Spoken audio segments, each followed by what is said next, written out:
여러분, 혹시 꿀 좋아하세요? 저는 꿀을 너무 좋아해서 어릴 적 찬장에 있던 꿀을 엄마 몰래 먹다가 혼난 적이 있는데요. 꿀은 오래전부터 다양한 건강 효능이 있는 것으로 알려져 여러 가지 방식으로 사용되고 있습니다. 꿀에는 천연 항균 성분이 있어 상처 치유에 도움을 주고 면역 체계를 강화하는 데도 매우 좋습니다. 이는 감기나 독감 등의 질병을 예방하는 데 유용합니다.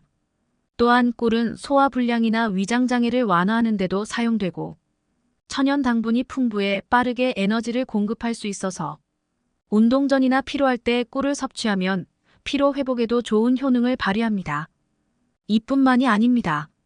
꿀은 설탕처럼 아주 진한 단맛을 내지만 설탕과는 다르게 비타민, 미네랄, 단백질, 아미노산이 풍부하고 무엇보다 식물에서 유래하는 생리활성 물질이 함유되어 있어서 강장 효과와 피부 미용, 염증 완화 등에도 아주 탁월한 식품입니다. 하지만 이렇게 맛도 좋고 몸에 좋은 꿀도 어떤 음식과 어떻게 먹느냐에 따라서 내 몸에 보약이 될 수도 반대로 독이 될 수도 있다고 하는데요. 건강을 위한 올바른 꿀 섭취법과 최악의 섭취법을 지금부터 알려드리겠습니다. 차근차근 끝까지 확인하시고 가족들에게 좋은 정보 공유하셔서 우리 가족 모두의 건강을 함께 지켜냅시다. 구독과 좋아요는 언제나 감사합니다. 최악의 꿀 섭취법 첫 번째는 바로 차와 섞어서 먹는 것입니다. 녹차나 홍차처럼 차 종류를 마실 때 혹시 떫은 맛을 느껴보신 적 없으신가요? 이 떫은 맛을 내는 것이 바로 탄닌이라 불리는 성분인데요. 탄닌은 강력한 항산화 성분인 폴리페놀의 일종으로 우리 몸속에서 노화를 촉진하는 활성산소를 제거하고 해독작용과 살균, 지혈 소염작용 등 다양한 효능을 내는 성분입니다. 하지만 이렇게 몸에 좋은 탄닌 성분이 꿀과 만나게 되면 오히려 생각지도 못한 부작용을 일으키는데요. 꿀에는 다양한 영양소가 들어있지만 그 중에서도 풍부하게 함유된 철분이 탄닌 성분과 만나게 되면 체내에서 흡수되지 않는 탄닌산철이라는 물질로 변하게 됩니다. 이렇게 변한 탄닌산철은 우리 몸에 흡수되지 않고 그대로 몸 밖으로 배출되는데 특히 탄닌산철로 결합하는 과정에서 몸에 있던 철분까지 끌어당겨서 빈혈이나 변비를 유발하기도 합니다. 이 때문에 차를 드실 때는 꿀을 넣는 것은 되도록 자제하시고 철분제를 복용 중이신 분이라면 꿀을 섭취한 지 최소 30분 이상 지난 뒤에 복용하는 것이 좋습니다. 또한 탄닌 성분은 차뿐만 아니라 감이나 도토리, 밤, 포도, 초콜릿 등에도 들어있으니 이 점 유의하시고 마찬가지로 꿀이 들어간 음식은 식후 최소 30분이 지난 뒤에 드시는 것이 좋습니다. 꿀과 최악의 궁합 두 번째는 콩으로 만든 음식과 함께 먹는 것입니다. 요즘에는 건강을 위한 수많은 음식들이 개발되면서 꿀을 활용한 메뉴도 큰 인기를 끌고 있는데요. 특히 건강에 좋은 것으로 잘 알려진 콩으로 만든 음식. 이를테면 두부나 두유를 드실 때 달콤한 꿀을 첨가해서 드시는 분들이 많으신데요. 하지만 놀랍게도 콩 음식과 꿀을 함께 먹는 것은 의외로 최악의 궁합이라고 합니다. 우선 콩으로 만든 두유에는 우유보다 월등히 높은 단백질 함량이 들어있고 꿀에는 풍부한 유기산이 들어있는데요. 바로 이 꿀 속의 유기산이 두유의 단백질과 만나면 서로 결합하여 침전물이 생기게 되는데 이 침전물은 인체에 쉽게 흡수되지 않으며 소화기관에 부담을 줘서 음식의 소화를 방해하고 복통과 설사를 유발하기도 합니다. 건강을 위해 챙겨 먹었던 단백질이 가득한 두유와 꿀이 오히려 장 건강에 악영향을 끼친다는 것이죠.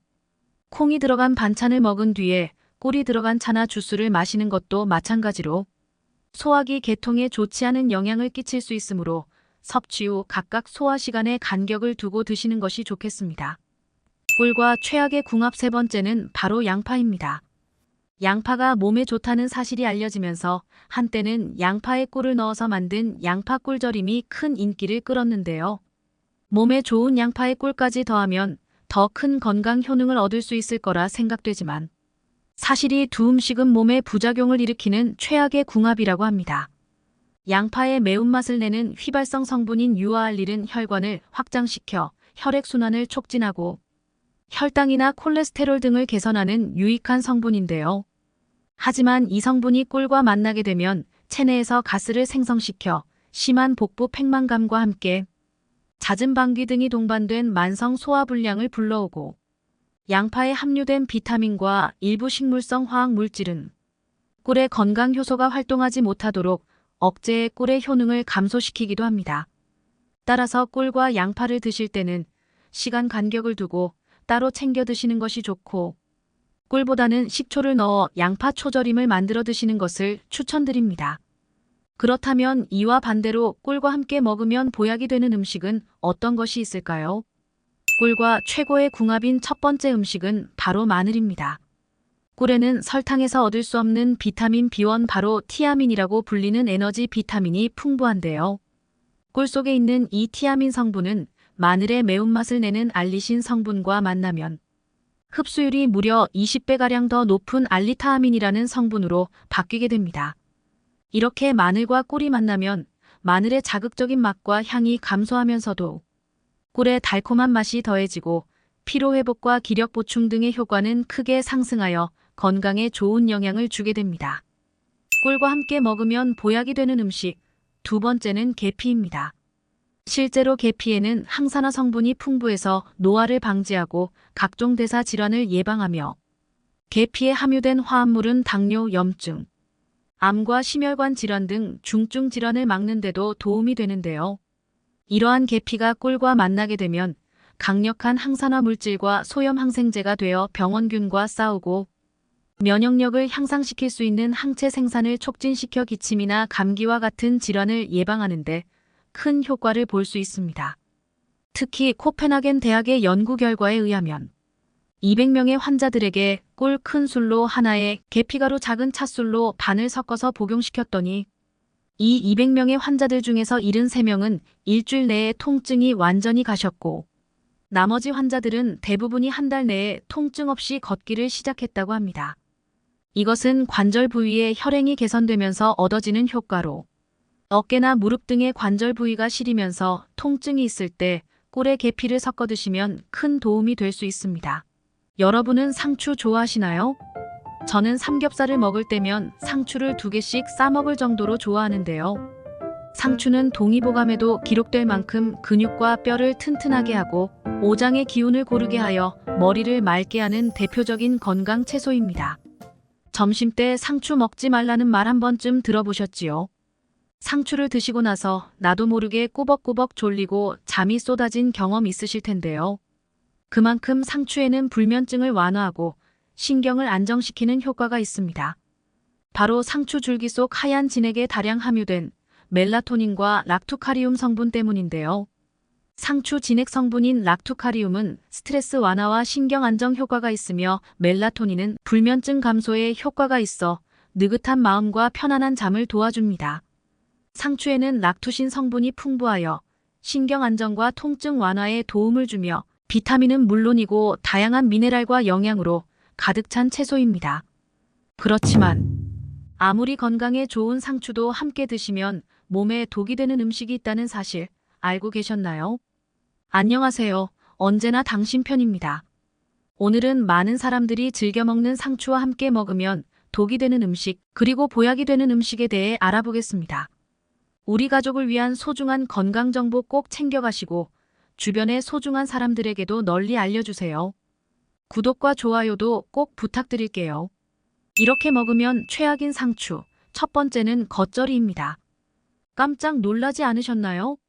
새콤 달콤한 맛으로 잃었던 입맛도 돌아오게 하는 아삭하고 맛있는 상추 겉절이. 문제는 바로 이 상추 겉절이에 들어가는 설탕에 있습니다. 상추 겉절이 양념에는 생각하시는 것보다 정말 많은 양의 설탕이 들어갑니다. 지나친 설탕의 섭취는 몸에 혈당을 올려 인슐린 저항성을 높이고 당독소를 생성하여 암과 각종 질병의 원인이 됩니다. 그뿐만이 아닙니다. 기억력을 관장하는 뇌 속의 해마를 줄어들게 하여 치매를 유발시키는 원인이 됩니다. 그런데 왜 특히 설탕을 상추와 먹으면 해로울까요? 상추에는 뇌에 좋은 엽산을 비롯해서 비타민과 치코르산이 풍부하게 들어있습니다. 하지만 상추를 설탕과 같이 드시면 이 좋은 성분들이 설탕을 소화시키는데 모두 쓰이게 됩니다. 독일 베를린 대학 연구팀의 실험 결과에 따르면 치코르산이 치매의 초기 증상인 기억 손상을 감소시키는 특효가 있는 것으로 밝혀졌습니다. 그렇지만 아무리 치매 예방을 위해서 상추를 드시더라도 설탕이 가득 함유된 겉절이로 드시게 되면 이러한 유익한 성분들이 소용없게 되는 것이죠. 그뿐만이 아닙니다. 상추의 풍부한 비타민 K는 인지저하 및 치매 예방에 도움이 됩니다. 미국 노스캐롤라이나대 연구팀이 치매 진단을 받은 사람의 뇌를 건강한 사람의 뇌와 비교한 결과 치매 진단을 받은 사람의 비타민 K 수치가 낮았으며 뇌의 칼슘 조절 장애를 가지고 있었다고 합니다. 상추에는 뼈를 구성하는 칼슘 함량이 풍부하고 비타민 A가 다량 함유되어 있어 칼슘 흡수율을 높이기 때문에 상추를 드시면 치매를 예방하는 최고의 성분들을 제대로 섭취할 수 있습니다. 그렇다면 상추와 함께 먹으면 좋은 음식은 무엇일까요? 상추와 함께 드시면 좋은 음식, 첫 번째는 사과입니다.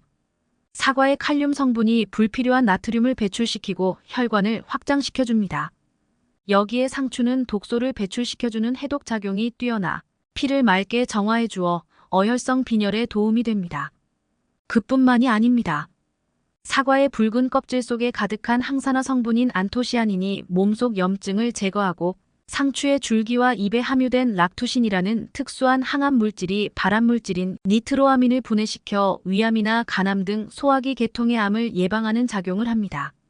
상추의 풍부한 로즈마린산이 항균, 항염증 등 항산화 활성과 함께 치매 예방에도 효과가 있는 것으로 밝혀졌으며 사과에 많이 들어있는 케르세틴 또한 알츠하이머형 치매나 파킨슨 병 등 뇌질환을 예방하는 효과가 있어 뇌세포의 손상을 억제하고 치매를 예방해주는 것입니다. 상추와 함께 드시면 최악의 음식, 두 번째는 고온에서 조리한 고기입니다.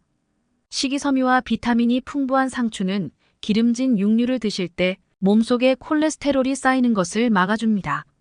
특히 상추에는 육류에 부족한 비타민이 풍부하며 상추에 부족한 단백질은 고기가 채워주니 안심하고 드셔도 된다고 생각하셔서 육류를 과도하게 섭취하시는 경우가 많습니다.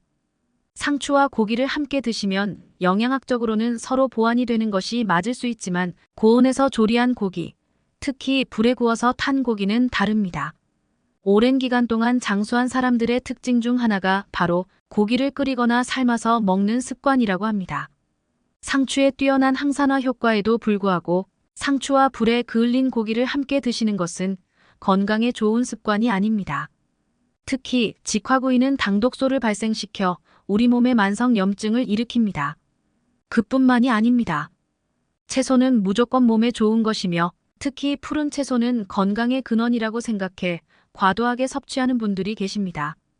상추 같은 녹색 채소에 들어있는 초산성 질소는 체내에 쌓여 고기의 단백질과 결합해 발암성이 있는 니트로소아민으로 바뀌게 됩니다. 그래서 구운 고기를 드실 때 초산성 질소가 많이 들어있는 상추를 드시는 건 좋은 궁합이 아닙니다. 반대로 상추와 함께 드시면 좋은 식품, 두 번째는 계란입니다. 노화와 함께 체내에서 계속 줄어드는 루테인은 눈의 망막 한가운데에서 빛을 받아들이는 황반의 구성 성분으로 잘 알려져 있습니다. 계란에는 루테인과 제아크산틴 등 카로티노이드 계열의 강력한 항산화 성분이 풍부하여 망막을 보호해줄 뿐 아니라 녹내장을 예방해줍니다. 또한 상추에는 비타민 A와 루테인이 풍부하게 함유되어 있어 눈의 점막을 보호하고 유해 광선에 의한 시세포 파괴를 방지하여 시력을 보호해줍니다. 그뿐만이 아닙니다. 신체 노화로 인해 원활하지 못했던 혈액 흐름이 원활해지고 인지 기능의 저하나 치매 발생에 영향을 미치므로 상추를 꾸준히 섭취하셔서 뇌의 혈류를 증가시켜야 합니다. 상추의 초산염은 구강에 좋은 균들과 만나 아초산염으로 변하는데요. 이 아초산염은 특히 신체의 혈관을 확장시켜 혈압을 내려주고 특히 산소가 결핍되어 있는 부위의 혈류와 산소를 증가시키는 작용을 합니다. 여기에 계란에 풍부하게 들어있는 레시틴은 뇌세포막을 구성하는 성분으로서 뇌세포 손상으로 발생하는 치매를 예방해주는 효과가 있습니다. 그래서 계란과 상추를 드시면 뇌 혈류를 증가시키고 뇌세포막을 튼튼하게 해주어 치매를 예방하는 최고의 궁합이 됩니다. 상추와 함께 먹으면 최악의 궁합, 세 번째는 고혈압약입니다. 상추가 심혈관 질환 예방에 효능이 있다고 알려져서 고혈압이나 고지혈증이 있는 분들께서 즐겨 드시는 식품일 텐데요. 그렇지만 혈압이나 고지혈증에 좋다고 매일 다량을 섭취하시면 안 됩니다. 특히나 와파리는 음식에 영향을 많이 받는 것으로 알려져 있는데요. 상추에 들어있는 비타민 K 성분이 와파린의 약효를 반감시킬 수 있습니다. 비타민 K는 혈관에 상처가 나면 혈소판을 활성화시켜 지혈을 해주는 성분입니다. 그러나 고혈압약은 혈액을 묽게 하는 항응고제이죠. 혈전으로 인해 혈관이 막히는 것을 방지합니다. 하지만 상추의 풍부한 비타민 K는 이와는 반대로 혈액을 응고시키는 작용을 합니다. 그렇다면 고혈압약을 복용하시는 분들은 상추를 드시면 안 될까요? 아닙니다. 혈관 건강을 위해서 오히려 꼭 챙겨 드셔야 합니다. 비타민 K가 들어있는 모든 식품을 전혀 드시지 않을 필요는 없습니다. 상추 속의 풍부한 칼륨이 심혈관 질환의 원인인 콜레스테롤의 수치를 낮춰주며 동맥경화를 예방해줍니다. 고혈압약을 복용하시기 최소 한두 시간 전으로 상추 드시는 것을 피해주시고 다량을 섭취하지만 않으면 와파린의 항응고 저해작용 없이 섭취하실 수 있습니다.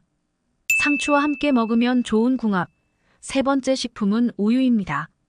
상추에는 칼슘이 많이 함유되어 있으며 또한 상추의 비타민 K는 칼슘을 뼈에 저장시켜주는 효과가 있습니다. 나이가 들수록 골다공증이 오기 쉬워지는데요. 상추와 우유를 함께 섭취해주면 큰 도움을 받으실 수 있습니다. 또한 상추에는 식이섬유와 비타민이 가득하여 우유를 섭취할 때 쌓일 수 있는 콜레스테롤을 막아주고 동시에 우유 속에 칼슘이 소변으로 배출되는 양을 줄여줍니다. 천연 강장제로도 불리는 상추는 해독작용을 하기도 합니다. 우리 몸에 노폐물을 배출시켜 만성 피로에도 좋고 상추 속의 다양한 비타민과 수분이 신진대사를 원활하게 하여 몸에 활력을 불어넣어줍니다. 많은 분들이 우유를 완전식품이라고 오해하고 계십니다.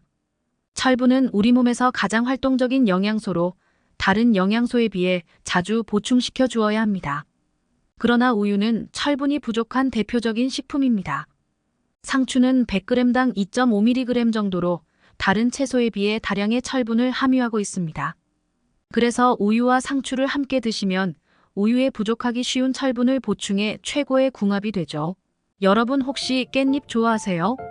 저는 깻잎을 정말 좋아하는데요. 전 세계에서 유일하게 우리나라 사람만 먹는다는 깻잎. 깻잎의 알싸한 향과 입에 들어갈 때 느껴지는 독특한 식감 때문에 깻잎을 먹지 못하는 외국인들이 많다고 하는데요. 심지어 먹을 것이 부족하다는 북한에서도 깻잎을 먹지 않는다고 하며 탈북자들이 한국에 와서 사람들이 깻잎을 먹는 것을 보고 깜짝 놀랐다고 합니다. 이렇게 다른 나라에서 홀대받는 깻잎은 사실 암세포만 골라 제거하는 피톨이라는 성분이 함유되어 있어서 천연 항암제로 불릴 만큼 항암 효과가 뛰어난 식품입니다. 또한 뇌세포 대사 기능을 촉진해 학습 능력을 향상시키고 기억력 감퇴를 예방하며 스트레스를 줄여주는 로즈마린산이라는 성분과 아미노산의 일종인 가바라는 성분이 항균, 항염증 및 항산화 활성과 함께 치매 예방에도 아주 효과적이라고 합니다.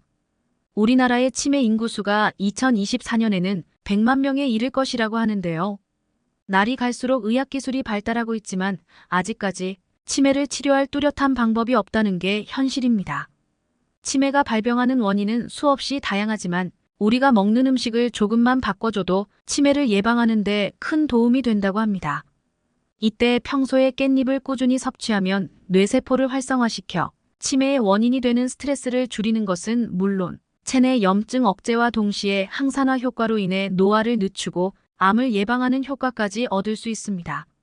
그런데 이렇게 맛있고 많은 사람이 즐겨 먹는 깻잎을 잘못 섭취하면 우리 몸에 치명적인 위험이 생길 수 있다는 사실 혹시 알고 계셨나요? 건강을 위한 올바른 깻잎 섭취법과 최악의 섭취법을 지금부터 알려드리겠습니다.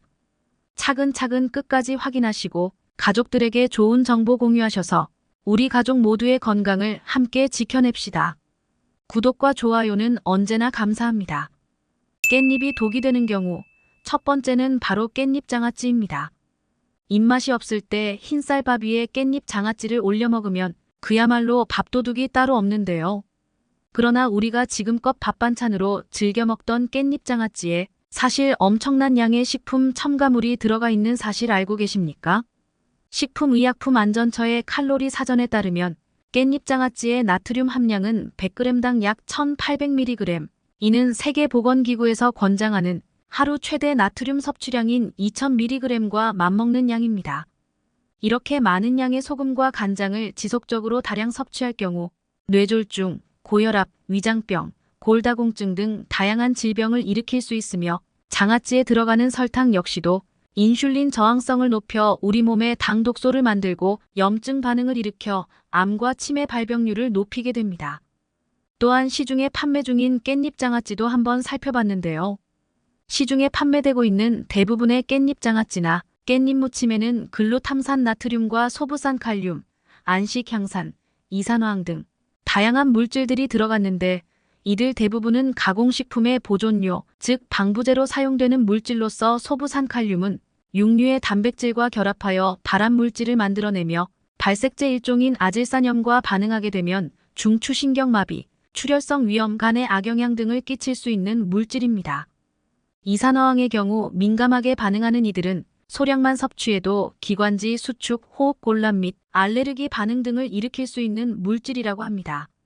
한 식품 영양학과 교수는 이렇게 식품을 장아찌로 만들면 한 달 안에 비타민C가 파괴되며 암과 위장병, 당뇨병에 좋은 엽록소 또한 2달 정도면 대부분 손실된다고 합니다. 오래된 장아찌는 말 그대로 반찬의 역할만 할 뿐 별 영양분은 없다고 하는데요. 따라서 깻잎 장아찌를 드실 때는 되도록 시중에서 구입하는 것보다는 직접 만들어서 먹는 것이 좋고 만들더라도 소금이나 간장, 설탕의 양을 줄이고 만든 뒤 빠른 시일 내에 소비하는 것이 가장 좋은 방법이 되겠습니다. 깻잎이 독이 되는 경우 두 번째는 신장이 안 좋으신 분들입니다. 신장이 안 좋으신 분들은 깻잎을 드실 때 각별히 주의하셔야 하는데요. 깻잎에는 칼슘, 마그네슘, 철분, 엽산 등 다양한 영양소가 함유되어 있지만 그 중에서도 특히 칼륨 성분이 의외로 많이 함유된 채소입니다. 깻잎에는 100g당 칼륨 함량이 약 420mg 정도로 이는 신장 질환자분들이 피해야 하는 음식으로 잘 알려진 참외가 100g당 칼륨이 450mg, 바나나에는 100g당 360mg, 고구마는 100g당 340mg인 것과 비교할 때 깻잎의 칼륨 함량이 결코 적은 양이 아닌 것을 알 수 있습니다. 칼륨은 인체의 필수적인 무기질로 신경과 근육, 혈압, 수분 균형 등을 조절하는 역할을 하는데요. 건강한 사람의 경우 칼륨을 권장량보다 초과해서 섭취하더라도 대부분 소변으로 배출되지만 신장 질환을 앓고 있는 분들은 몸 밖으로 제대로 배출되지 않아 체내 칼륨 농도가 높아지는 고칼륨 혈증이 발생할 수 있고 이는 근육에 힘이 빠지거나 가슴 두근거림, 저혈압, 부정맥, 심하면 심장마비까지 오는 심각한 부작용을 초래할 수 있습니다. 깻잎은 잎채소이다 보니 두께가 얇은 데다 무게까지 가벼워 몸에 큰 부작용이 없을 거라 생각하고 부담 없이 많이 먹는 경우가 있는데 이처럼 깻잎에는 칼륨 함량이 의외로 높기 때문에 신장 질환자분들은 섭취 시 반드시 주의가 필요합니다.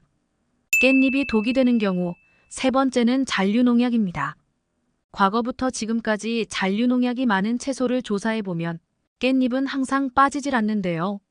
지난 2022년 식약처에서 3년간 조사를 했더니 상추나 시금치, 깻잎, 배추 등 잔류농약 성분 기준치를 초과한 채소가 470건이나 적발됐으며 이중 잔류농약 기준치를 무려 100배 이상 초과한 경우도 10건 이상 발견되었습니다.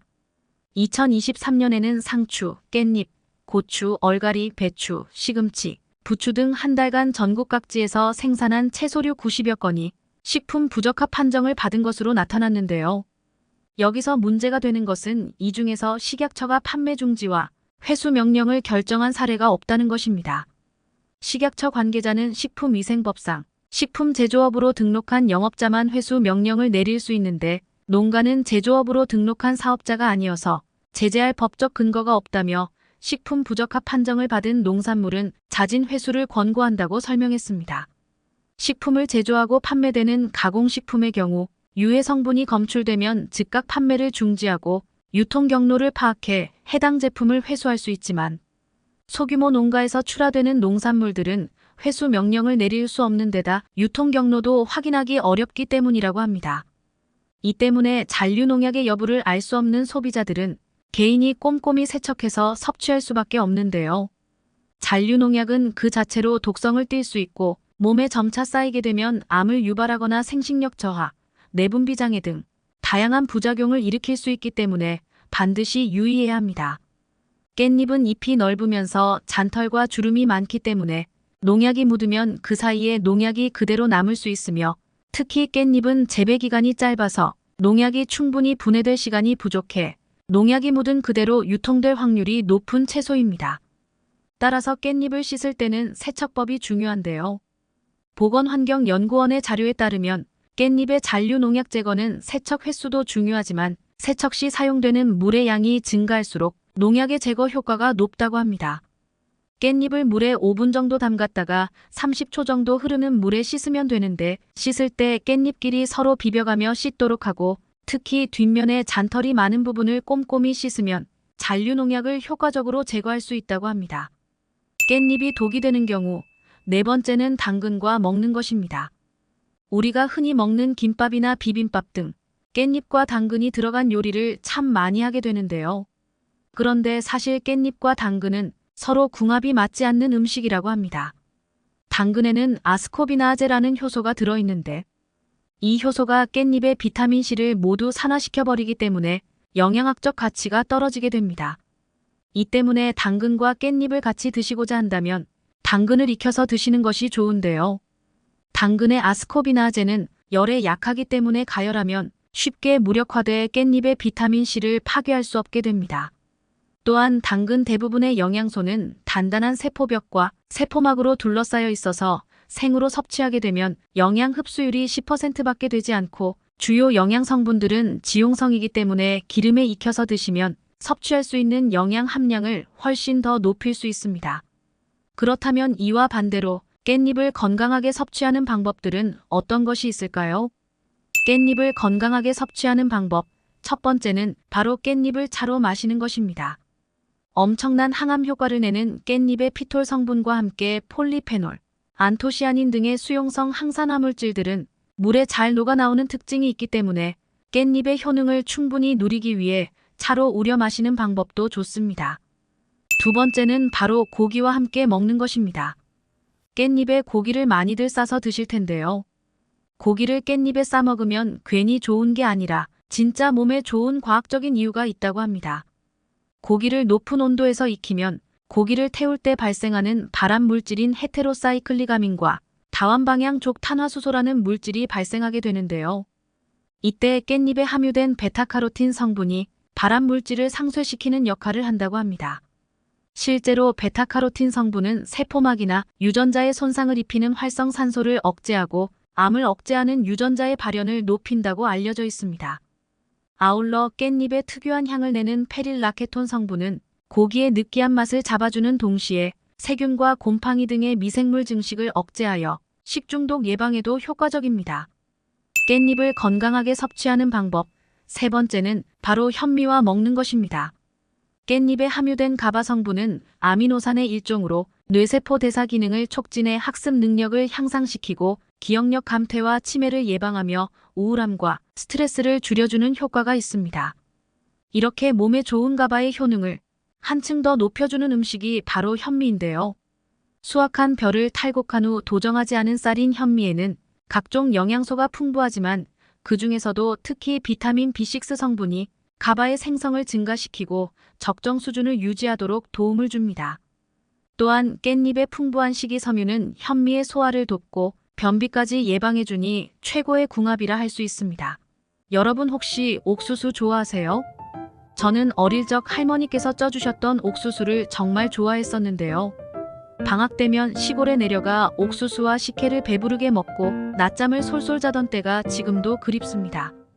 톡톡 터지고 쫀득쫀득한 식감 그리고 달짝지근한 맛으로 우리에게 익숙한 음식이자 여름철 최고의 간식인 옥수수. 아마 한국인이라면 남녀노소 가리지 않고 누구나 즐겨 먹는 음식이 아닐까 싶은데요. 옥수수는 알갱이는 물론 수염부터 속대까지 각종 무기질과 식이섬유, 미네랄 등의 영양이 풍부해 건강에 매우 좋습니다. 특히 옥수수의 풍부한 비타민 B는 무더운 여름철, 무거워지고 나른해진 몸에 체력을 보충하는 데 도움을 줄 뿐만 아니라 눈의 피로와 시력 저하를 방지하는 데도 좋다고 합니다.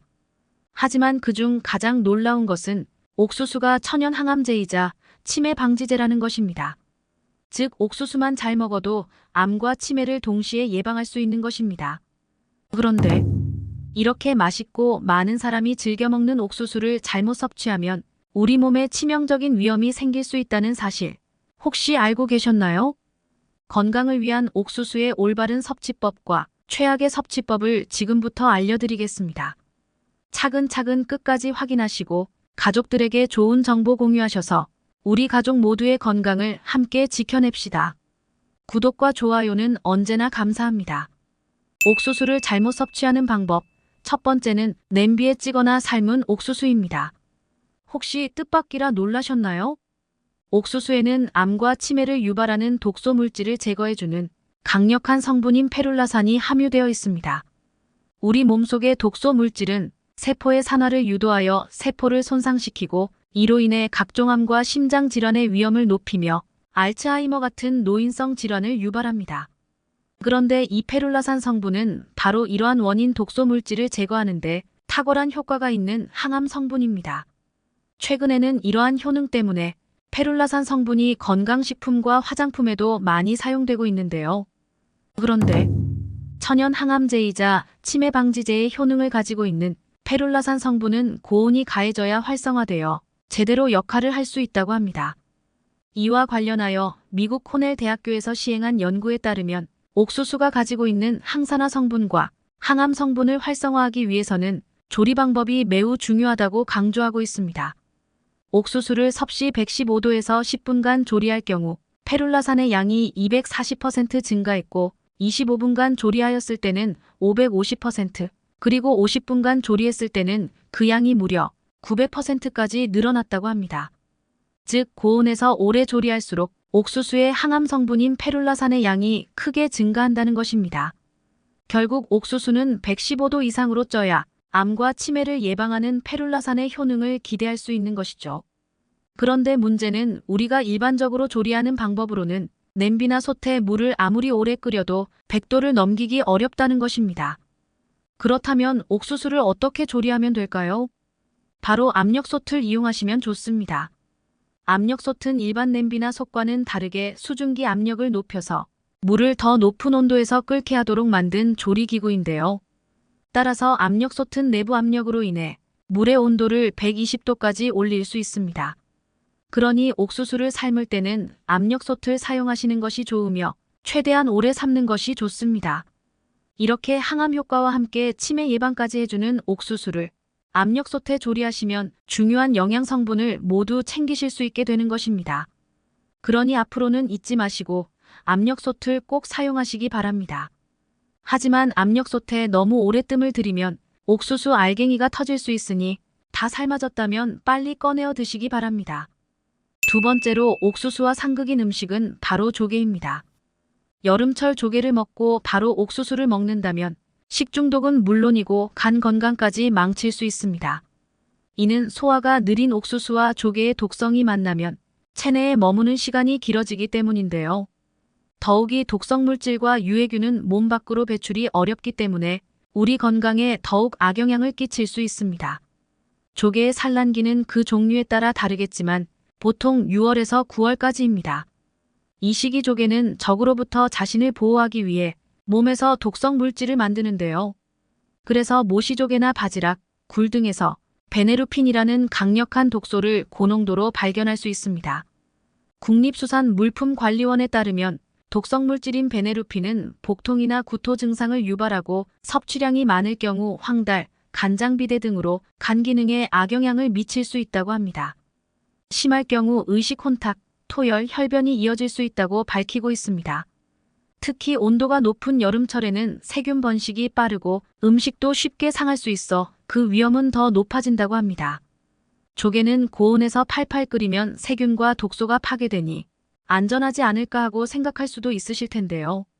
그런데 문제는 이 성분들은 열에 강하기 때문에 고온에서도 제거가 쉽지 않다는 것입니다. 따라서 더운 여름철에 조개류 섭취는 줄이는 것이 좋으며 특히나 옥수수와 함께 드시는 것은 더욱 주의하셔야 합니다. 옥수수를 잘못 섭취하는 경우 세 번째는 바로 다이어트 중인 분들입니다. 아마 많은 분들이 옥수수는 뱃살 빼기에 좋은 다이어트 식품으로 알고 계실 텐데요. 그래서 식이섬유가 풍부한 옥수수를 하루에 한 개씩 먹게 되면 내장 지방이 싹 빠지게 된다고 생각해 옥수수를 찾는 분들이 늘어나고 있다고 합니다. 실제로 미국 웨이크 포레스트 대학교 베티스 의학센터 연구에 따르면 생옥수수 한 개에는 약 10g의 수용성 식이섬유가 함유돼 있고 찐 옥수수의 칼로리는 100g당 132 정도라고 알려져 있습니다. 그래서 식이섬유를 꾸준히 섭취하면 내장 지방이 제거되는 효과가 있다고 합니다. 이 연구는 미국인 약 1,100명을 대상으로 식단이나 생활 방식, 그리고 피하 및 내장 지방의 연관성을 5년 동안 추적 관찰한 것인데요.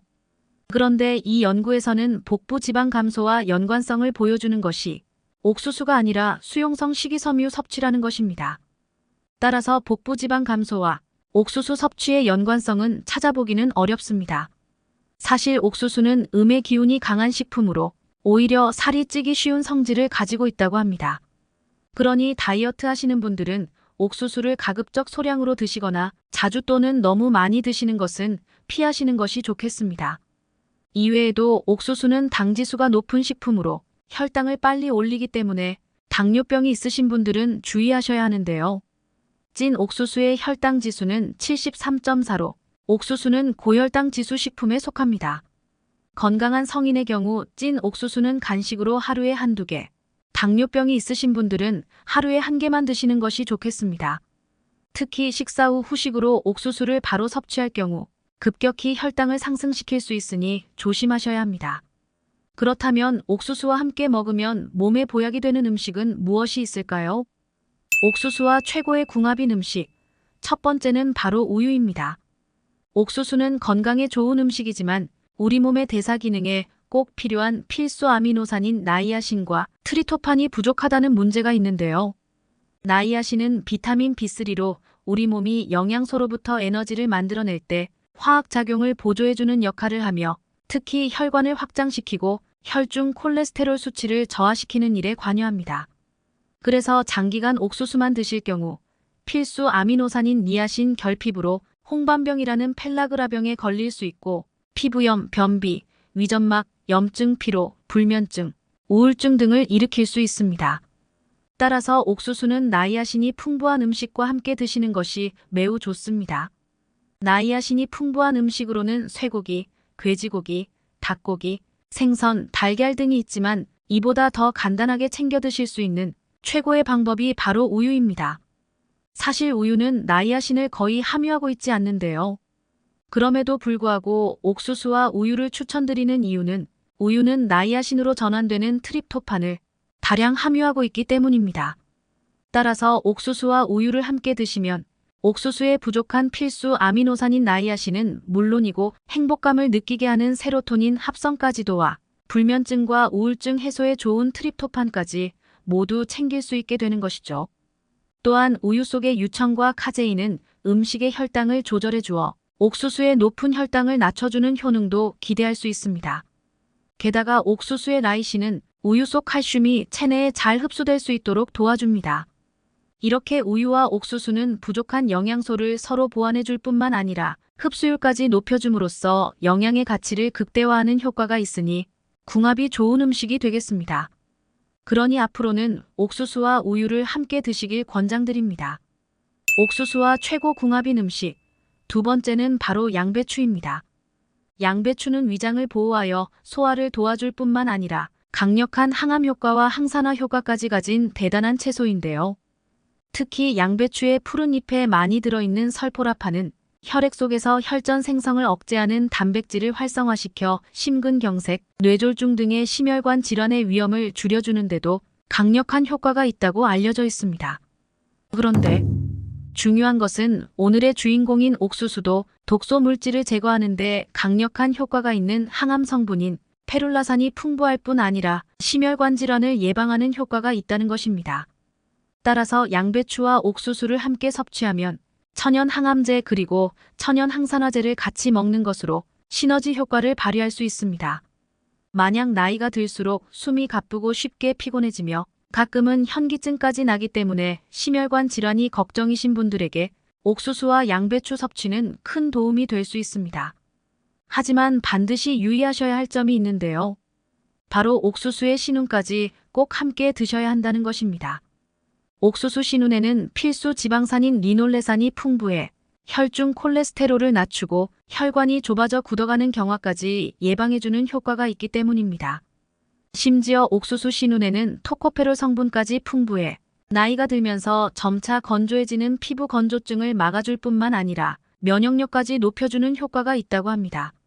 따라서 양배추와 옥수수 섭취 시 옥수수 신운까지 꼭 함께 드시고 더욱 건강해지시길 바랍니다. 오늘은 꿀의 올바른 섭취법에 대해 알아봤습니다. 정보가 도움되셨다면 주변의 소중한 분들에게 영상을 공유해주세요. 구독과 좋아요도 부탁드릴게요. 구독과 좋아요는 언제나 당신 편에게 큰 힘이 됩니다.